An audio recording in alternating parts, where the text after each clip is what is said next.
കോഴിക്കോട് ആശങ്ക ഒഴിയുന്നില്ല. അമീബിക് മസ്തിഷ്ക ജ്വര ലക്ഷണങ്ങളോടെ ചികിത്സയിലുള്ള താമരശ്ശേരി സ്വദേശിയായ 7 വയസ്സുകാരന്റെ പരിശോധനാ ഫലം ഇന്ന് വന്നേക്കും. 2 പരിശോധനകളിൽ നെഗറ്റീവായിരുന്നു ഫലം. പക്ഷേ രോഗലക്ഷണങ്ങൾ തുടരുന്ന പശ്ചാത്തലത്തിലാണ് വീണ്ടും പരിശോധന. അതേസമയം രോഗം സ്ഥിരീകരിച്ച് ചികിത്സയിൽ കഴിയുന്ന യുവാവിന്റെയും 3 മാസം പ്രായമുള്ള കുഞ്ഞിന്റെയും ആരോഗ്യനില മാറ്റമില്ലാതെ തുടരുകയാണ്. ദിസ്ന സുരേഷ് ചേരുന്നുണ്ട് കൂടുതൽ വിവരങ്ങളുമായി.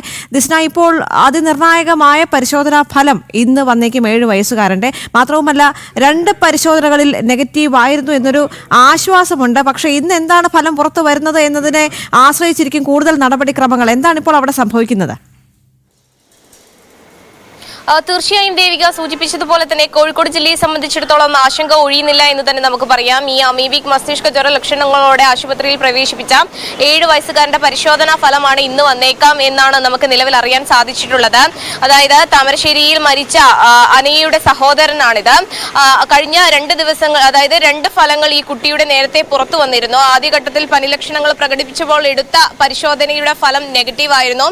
എന്തായാലും ഇന്ന് വന്നേക്കാവുന്ന ഫലത്തെ ആശ്രയിച്ചിരിക്കും അടുത്ത ചികിത്സ ഉൾപ്പെടെയുള്ള കാര്യങ്ങൾ നിർണ്ണയിക്കുക എന്നത് തന്നെയാണ് നമുക്ക് അറിയാൻ സാധിക്കുന്നത്. അതോടൊപ്പം തന്നെ ഓമശ്ശേരിയിലെ 3 മാസം പ്രായമായ കുട്ടി വെന്റിലേറ്ററിൽ തന്നെ തുടരുകയാണ്.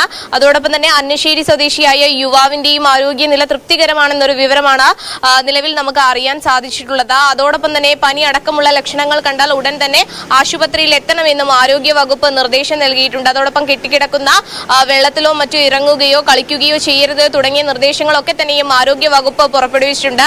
അതോടൊപ്പം ഈ ജല സാമ്പിളുകൾ പരിശോധനയ്ക്ക് അയച്ചിട്ടുണ്ട്. ഈ ജല സാമ്പിളുകളുടെ പരിശോധനാ ഫലവും ഇന്ന് വന്നേക്കും എന്ന് തന്നെയാണ് നിലവിൽ നമുക്ക് അറിയാൻ സാധിച്ചിട്ടുള്ളത് ദേവിക.